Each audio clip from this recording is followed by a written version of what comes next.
Bagamat may dugong Chinese, first time ni Katrina Halili na makiselebrate sa Chinese New Year countdown sa isang mall sa Chinatown sa Maynila.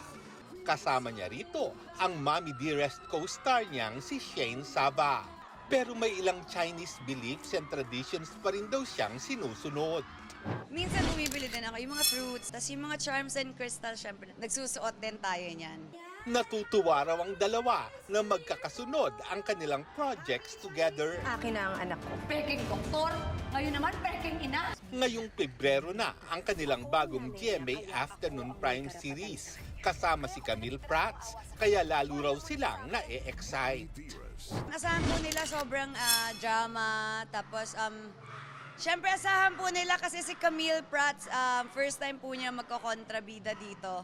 Actually, pag kaming dalawa nag-eksena, tatawa ako kaming dalawa kasi parang iniisip ko, ba't di tayo magpalit? Ba't di tayo mag-switch? So, kakaiba. Panigurado po, iiyak po sila at madami po silang emosyon na mararamdaman, lalong-lalo na makaka-relate po sila sa bawat characters kasi it was well written.